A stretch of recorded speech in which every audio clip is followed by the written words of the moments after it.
Hello, everyone, and welcome to EGAL's In Your Corner. I'm Mark Tewksbury, very proud to host this show. I like to say that I won the 100-meter backstroke at the Olympics in Barcelona and at the first World Out Games in Montreal in 2006, 14 years later.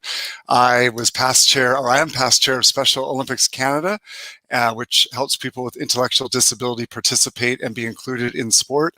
And I'm also director of the Canadian Olympic Committee. And I'm super happy to be hosting this show, as I said. In Your Corner is a bi-weekly virtual series on LGBTQI2S inclusion in sport, and especially the effects of COVID-19 on our communities.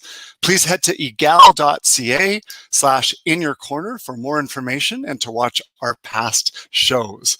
This week, the topic is mental health and wellness in sport, and we're going to be joined by some panelists who can speak to staying mentally fit and the benefits of sport to help us do that. And I think this is a topic that many people are interested in, given what we're all facing in these unprecedented times. So our guest today, first up is Anastasia Abuses. Anastasia was born and raised in Calgary, Alberta, and started speed skating at the age of 4. Within her 24-year speed skating career, she represented Canada at 2 Olympic Games, 6 World Championships, and 46 World Cup starts. She was the only athlete from North America to come out publicly in opposition to Russia's anti-LGBTQ plus laws before the Sochi 2014 Olympics. She now lives in Toronto, works for CBC Sports, where she hosts Players' Own Voice, the podcast, which debuted at number 3 on iTunes. Anastasia is a passionate advocate for mental health issues, and I'd like to welcome her to the show. Anastasia, welcome. Thank you so much, Mark. It's like always such a pleasure and gift to see your face. Thank you for having me. It's going to be hard for you because you're not hosting. It's going to be really weird, but I can't wait to do this with you. I'm happy to be here. Thank you. So just one sec. I'll be right back. I'm going to introduce our second guest. So our second guest is Annie Guglia. Annie is a 29-year-old professional street skateboarder from Montreal, Quebec. Annie started skateboarding in 2001 and has been promoting skateboarding for women since 2006. Very cool, because skateboarding is in the Olympics in the Tokyo program for the first time. So she's currently in the process of qualifying for the Tokyo 2020 +1 Olympic Games. And Annie is also a proud member of the LGBTQI2S community, joining us from Montreal. Welcome, Annie. Hi. Hi, welcome. So let's just dive in. Anastasia, I'm going to start with you.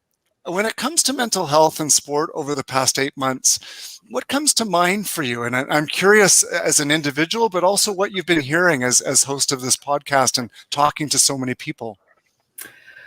Well, first and foremost, I think it's been a difficult time for everyone. I mean, we're in and around that 6 to 7 month mark of this pandemic, and a lot of us are working from home, a lot of us training in unique ways, and that 6 to 7 month mark, I think, is a little bit of a marker for burnout. So I think a lot of people are starting to get frustrated. That whole thought of, the pandemic isn't over just because you're over it. That's what we're really working towards or working through right now.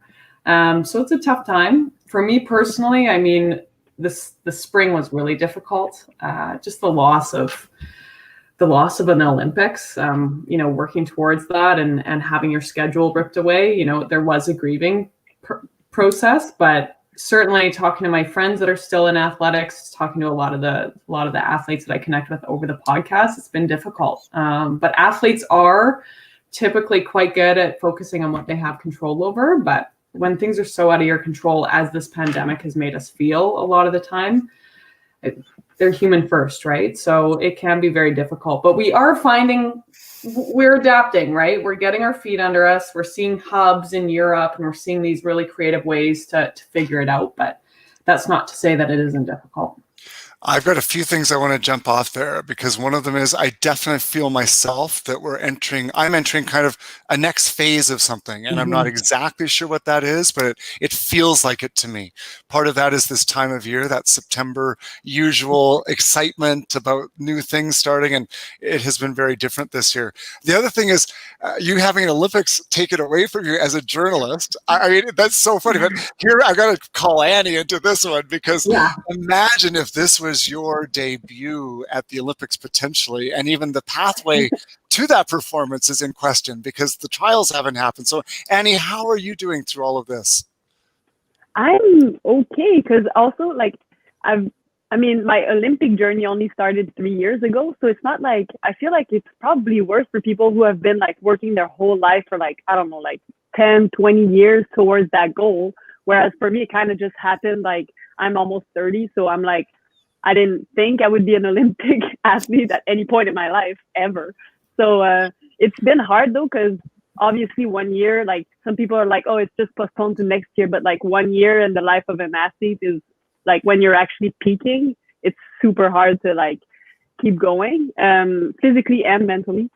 But I'm okay. Like I kind of took a couple months off for just like skating for fun and not training, not thinking about the Olympics. And that's what I did this summer. And now I'm actually in quarantine right now for 14 days. But like, as soon as I get out of the quarantine, I feel super like excited to go back to training.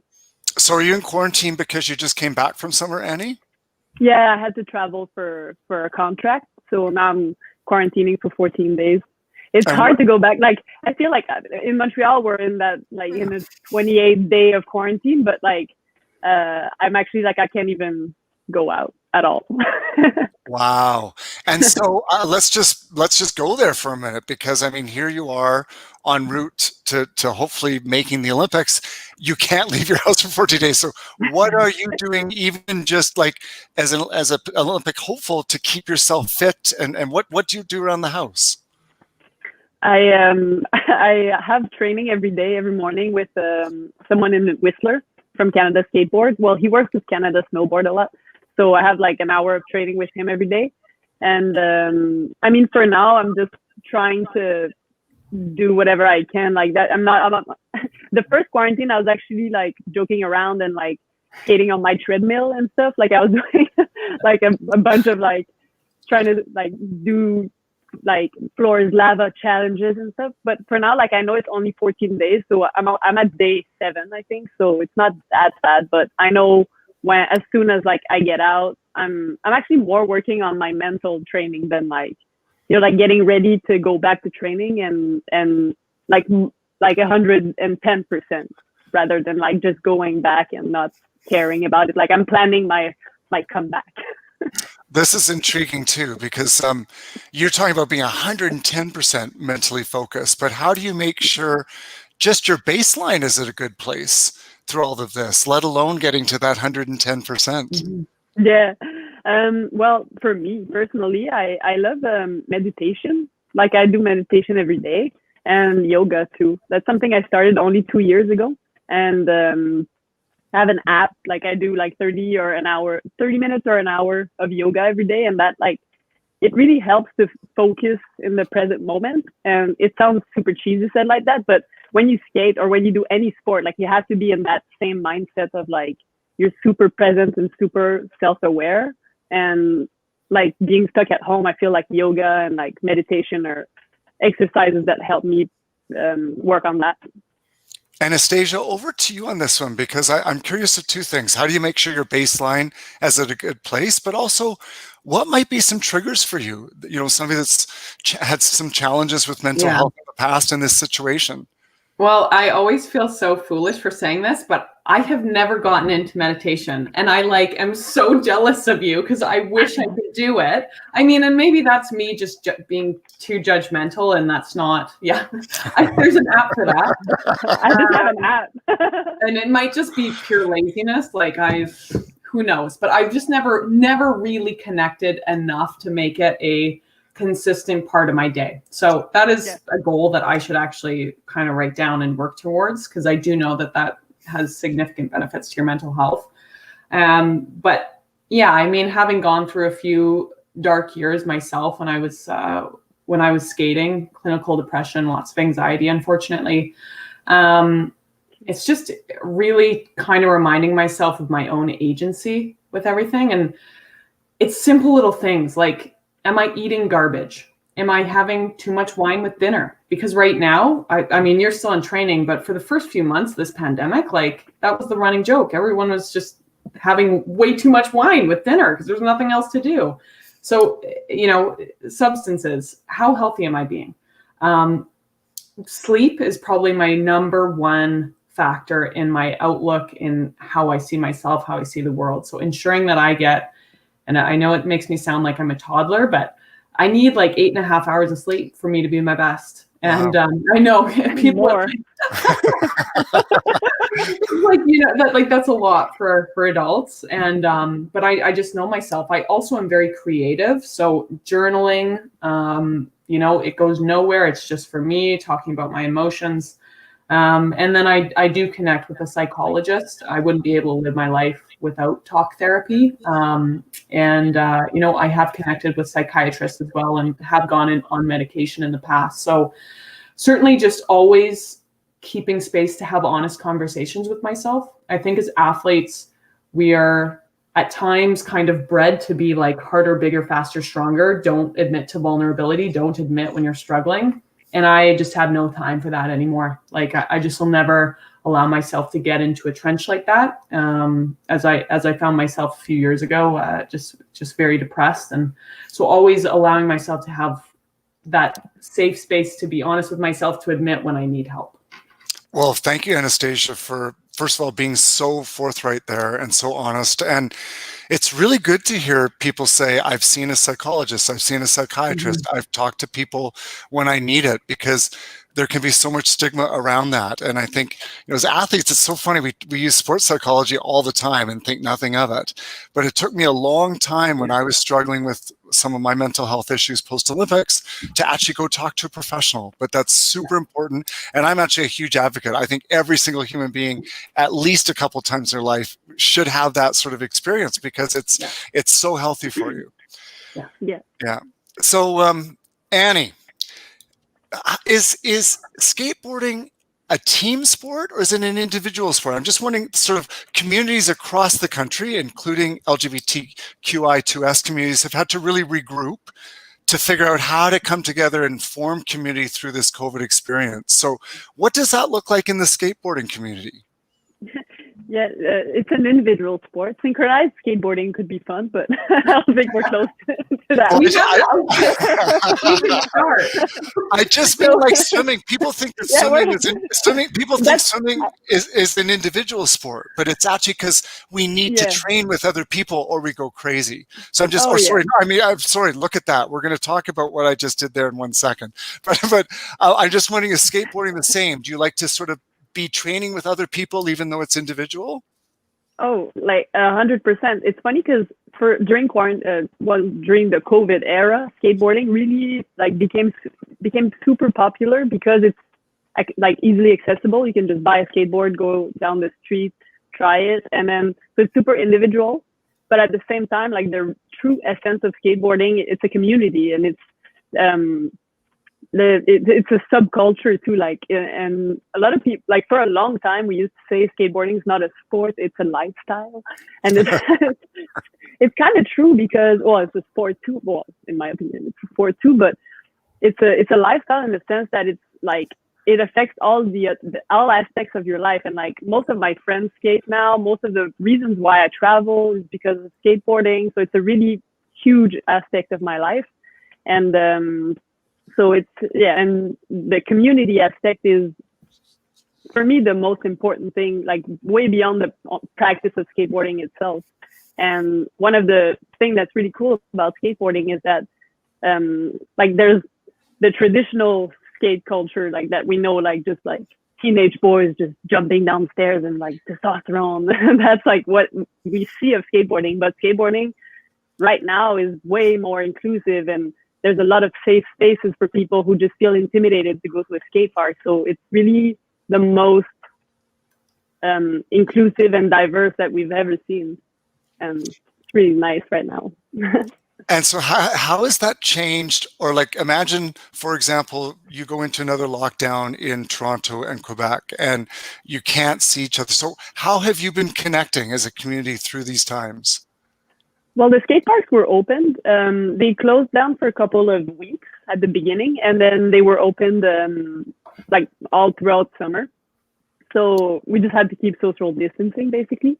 So I was able to skate, and like I even went to Vancouver, skated there with Canada Skateboard. We had like our little cluster where we skated, and then so for me, I don't feel like it's been that difficult. The only thing that I didn't do during the whole all of 2020 was I have a girls monthly meetup that I do like to include women in skateboarding, as you said in the intro.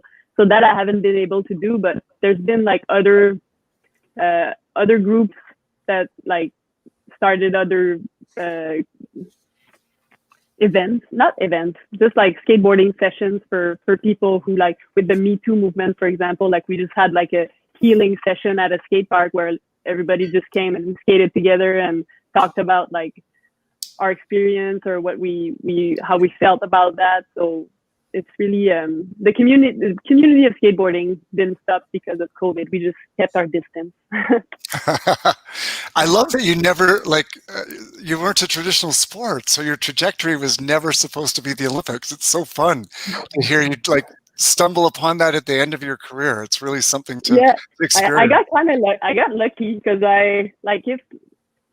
basically skateboarding got included in the Olympic program in 2016. Like we knew it would be in 2020 and 2016, and I was just finishing school, and so it just happened. Like I finished school, we had our first national championships, and then I won, and I was like, oh, that's a possibility, yeah. And then I just started the whole like Olympic qualifying process, and here I am. So it was never planned. Like my parents were like, huh? Well, I love it. While Annie's getting ready to be 110% mentally at the Olympics, Anastasia, I love that you also are really aware of some of those things that most of us have to think about to maintain a positive relationship with our mental health through all this period. So I knew I was going to ask this question, so I might start just because I'll set you up. But I'm wondering just today, how many things did you do that were kind of maybe involved in self-care? So like I made sure that I went out for a bike ride because I needed some sunshine. I made sure that I did a little bit of reading because it takes my mind off things. I don't know where smoking marijuana fits into this conversation because I think that could be, listen, it's legal and I think it can be healthy. So for me, that might have happened earlier this afternoon before the bike ride. But I think that can go either way. So I understand substance is on the fence, but for me, I'm going to put it in the positive category.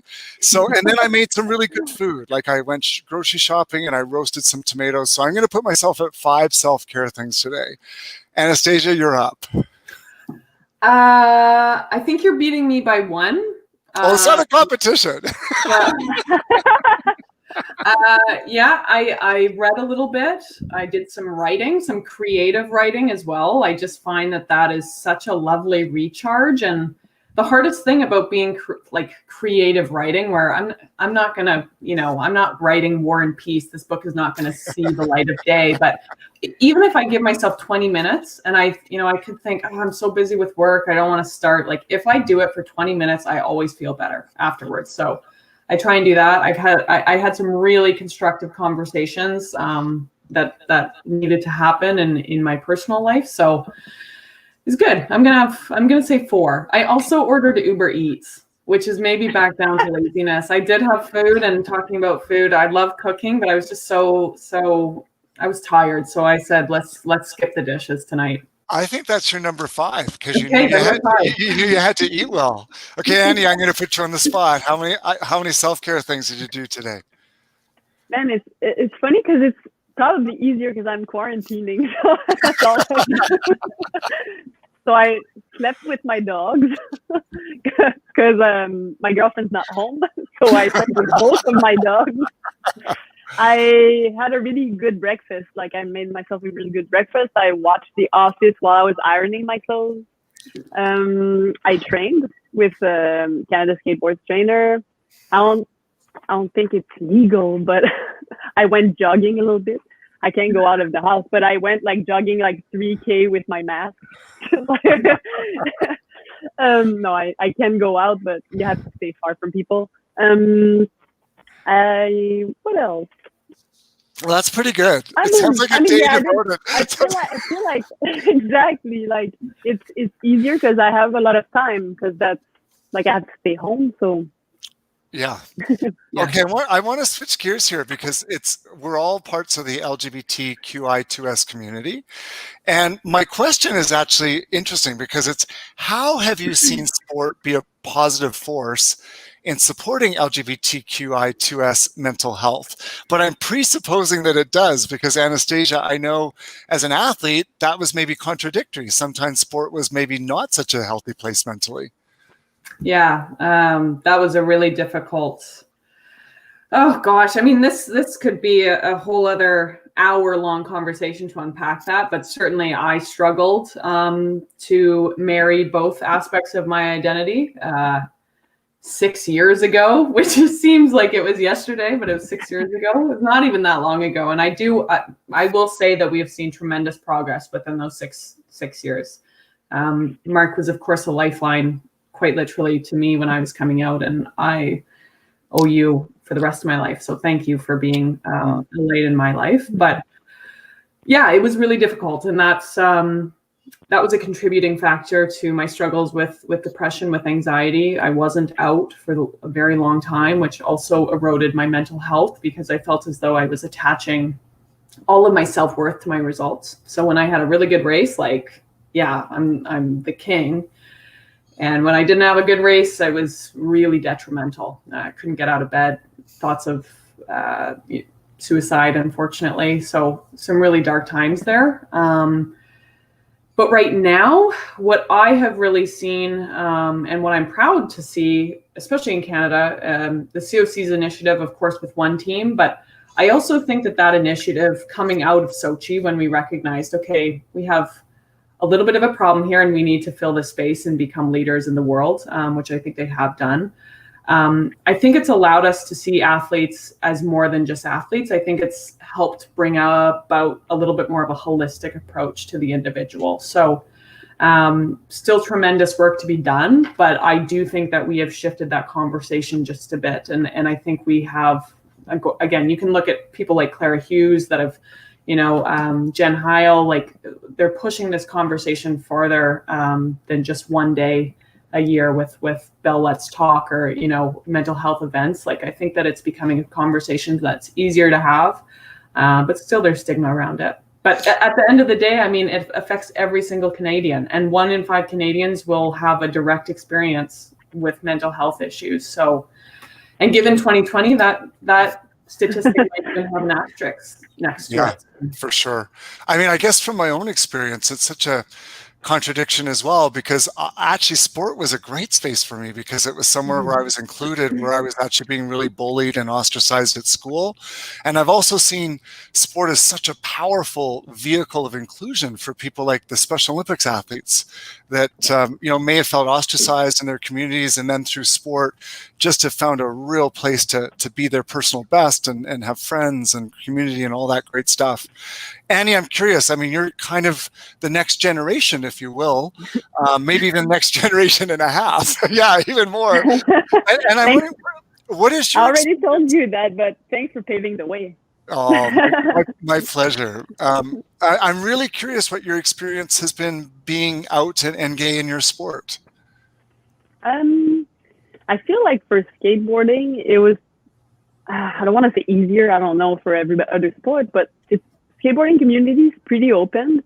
And there's actually, for me, it was like I didn't come out sooner because I just didn't want to confirm the stereotype that all women who skate are lesbians. So like for a long time, I was just like I was like proud to be this straight women who skate, and then life happened. But I never, like, since I came out, I just think it's important to just be yourself and not think about what other people think, or and I'm lucky to live in an era where I can do that, and in a country where I can do that. So. Absolutely. And are many women also out, Annie, in skateboarding now, or were you one of the first to openly speak about it? There's it's hard to give like a number, but I feel like it's less. There's less, like the percentage is less now. I think like before it was more, like less straight girls wanted to skate because it was like a boy sport, and you know what I mean? Whereas now there's like the amount of women who start skateboarding, it grows 3 times faster. So now I feel like there's a lot less like gay people in the skate community. And what's really nice actually now is that we're seeing men start to come out in skateboarding. That's like, for me, that's like, one of my friends came out, a really good skateboarder, and I cried. I was like, wow. Like almost like it's so important for younger skaters to have more diversity to sorry, I'm looking for my words tonight. To be able to look up to people who look like them. You know what I mean? Yeah, absolutely. I mean, representation is so important. That's why, like, representation. Yeah, I never, like, you know, if you had asked me when I was 18 if I'm going to talk about being gay publicly, I would have like been so horrified. I'd be like, "Are you kidding? Never." Seriously. If we don't, then that guy skater won't come out, right? And Exactly. you also, I like how you talked about labels. You didn't want to be the lesbian skateboarder. And Anastasia, how important are words and being aware of things? Like, even in this conversation, I'm horrified that I used the word crazy, and we're talking about mental health. And it's so easy to do. That kind of language is so pervasive in society. Can you comment on that for me? Yeah, I mean, language is all powerful, and it's so habitual that it's so difficult. You know, it's so difficult to break our habits. And for our trans siblings, like, we have to be better. Pronouns matter. Our words matter. This is genuinely a matter of life and death.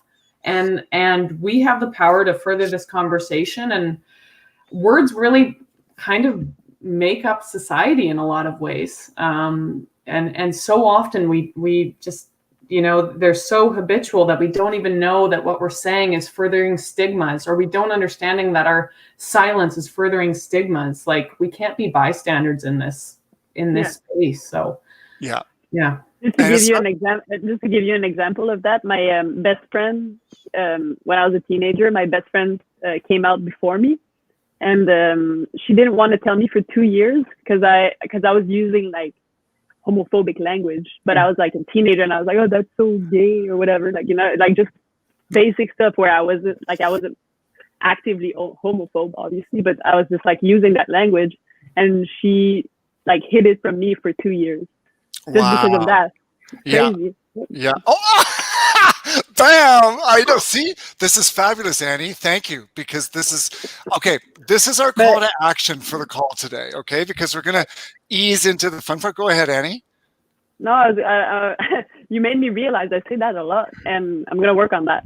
Yeah. So that is our call to action from this particular session of In Your Corner. We're talking about mental health, and our challenge is to become aware of the language that we're using. Does it cause other people to feel more than or less than by maybe mistakenly using homophobic language, inappropriate, whatever you're doing, or to just throw around things like, that's insane, oh, crazy, oh, right? And we've got to become much more aware of that. Anastasia, I'll give you final say on that. Oh, I was just making that face because I certainly know I say that. And it's, again, you're not even linking words to what they mean. And it's tough. Like, I love that saying, though. Does it take power away or does it give power away? That's brilliant. And that's all it is, like, again, it's so habitual that it's so difficult to break our patterns, but it really is like a systemic problem for many, many people. I've gotten really good at stepping up, and especially because of Special Olympics, the word retarded and retard is so loaded for that community, and people use that word so casually. And so I always call them on it, and then we find a word to replace it. Like, instead of using that word in your vocabulary, let's find something else. I did the same thing when I bought this computer not long ago. The guy that I bought it from said, "That's so gay." And I was like, and he knew. He was like, the minute he said, I was like, yeah, we're going to have to call you out on that one. And he said, I can't believe, and he's a guy from Montreal, Annie, a super cool guy that's like a, but he just, again, uses that language without thinking about it. So that's I taught skateboarding for a couple of years to teenagers in like a high school. And every time they would say something like, "Oh, this is so gay." And the one time I was like, "You know what's really gay and not too far from you?" That's really gay. It was like, oh man, like he was uncomfortable. Okay, well, we're going to ease into a different kind of tone with this session, but I just wanted to thank you both for talking honestly about, baselines, things to think about, how to take self-care, the way that sport can be really positive and the way it's been maybe challenging for mental health, but also that call to action to let's make sure that we don't let unconscious language rule conversations. Now we're very consciously going to move to the scavenger hunt. Okay. Wow. So unfortunately, you guys are my suckers. You're the only two that get to play. So here's how it works. We're going to give you 5 items, and you're going to run around your place, and you're going to try to find them in the shortest amount of time possible. You're going to bring it. So as the items appear, you're going to bring it and show it to us on the screen. You can only grab one item at a time. Once you've shown us, keep it close by, because at the end, if there's time, I'm going to have you give a description of some of the things. So again, you have to find them in the order they appear, flash it to the camera, and you can only use an item once. So once you've used it, it can't be used for 2 different categories. It's just for fun and games. I wish I could play too, but somebody's got to be the MC. I live in a 3-story townhouse. Like this is my 6th self-care thing, because it's going to be a workout. and Annie, what are you living in? Are you like in a single floor dwelling, or is there? It's like a duplex, and I'm the first floor, so I have 2 floors too. Okay. And I have 2 dogs that are gonna run after me. Okay, that's gonna be exciting. So after you've gotten all 5 items, you then type into the chat box LGBTQI2S, and it has to be done correctly. LGBTQI2S, okay? In case it's super close, that'll determine the tiebreaker. And so the last time we did the scavenger hunt, it came down to that. And the winner, the person who got the fastest times, did the LGBTQI2S. They mixed up the letters, so they lost. So it's all attention to details at the very end, okay? Here we go. Here we go. Okay. I think that Dennis and Jonathan, our wonderful producers behind the scenes, are going to pull up the list of items. But here we go. On your marks, get set, start scavenger hunt. Toothpaste. Okay. One at a time, right? Yeah. Oh. Okay, good. You don't have toothpaste.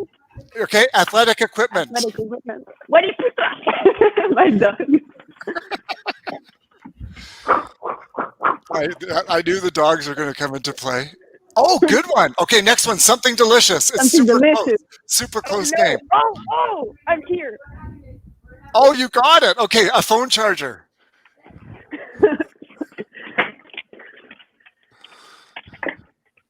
Which one's the phone charger? Perfect. And now something you use for self-care, and you can't use the wine glass again. Oh, my app. Where is it?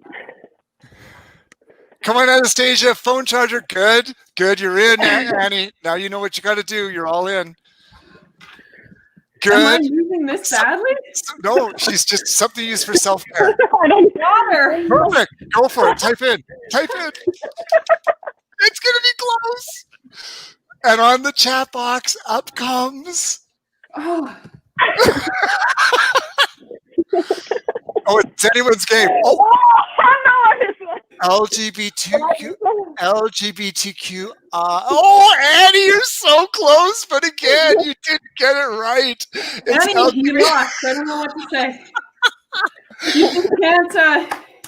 It's not an easy acronym. Now, actually, for 3 years.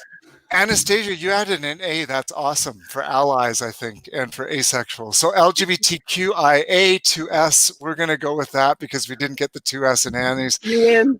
Anything can happen in this crazy game. Oh, what did I just do? What did I just say? Oh. Yeah, anything can happen in this exciting game. Exciting game, right? We're going to choose a different word. Lesson today, folks, pay attention to how many times you say the words crazy, insane, things like that, that just sort of in this world where mental health is such a priority, we've got to rethink.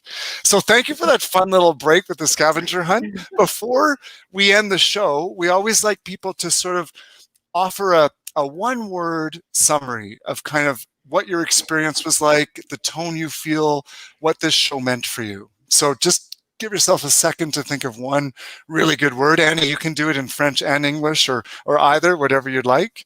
Anastasia, what would your word be?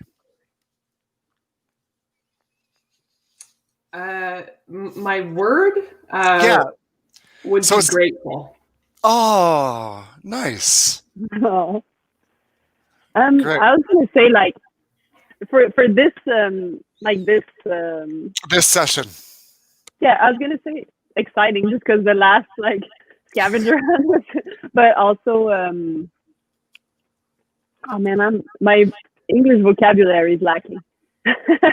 You're doing so good. But thank you for. I mean, I was gonna say thank you for inviting me, and also thank you for sharing your story. And that was thank you. Very interesting. Yeah, I thank you. And I would say grateful because, again, conversations like this are few and far between, and we often overlook them. And I just appreciate that we're having these conversations, especially in this year. Like it's been a really, really tough year for everyone. And we are in it together, but sometimes it's easy to overlook that. But I appreciate having conversations like this. And I'm going to choose. If you want to be on my synchronized skateboarding team, we already have the uniform.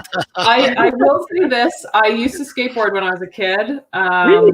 I can do a kickflip. I used to be able to drop in, but other than that, 50-50, I can do that. But other than that, I don't think I'm going to. But I would love to go skateboarding with you. I will say that. I love skateboarding. Anytime. Wow. You got all the lingo, Anastasia. You're really in there. I'm impressed. I'm impressed. I was a big skater. Like when I was a kid, like, oh my God. I just love that sport. Yeah, it's fun. It's fun. It's a fantastic sport. Well, I know you guys are just dying to hear my word. So my word for this show was I know you forgot about me. It's okay. You're still here? My word is empathetic. Because I really helped take a step in both of your shoes, but also I made a mistake myself with language. And I think that we've all got to be a little bit forgiving, take a step in each other's shoes and give each other a little bit of grace and some room to make it through all this time. So thanks for being part of the 4th episode. It's the 4th of 10 of In Your Corner. Please be sure to check out egal.ca/inyourcorner, where you can find important resources, especially as it relates to the theme this week, which is mental health. A huge thank you, of course, to Anastasia and Annie. Thank you so much for both being here and sharing your stories and being so honest. And for you, the audience, for showing up. If you didn't watch the vice presidential debate tonight, we were very happy to see you here. But if you're watching this at a later time because you did watch the debate, we hope very much that you enjoyed the show. We'll be back on October 21st at 7 p.m. Mountain, 9 p.m. Eastern, and we look forward to seeing you in our corner. Okay, see you later. Thanks, Annie and Anastasia. Thanks, Mark.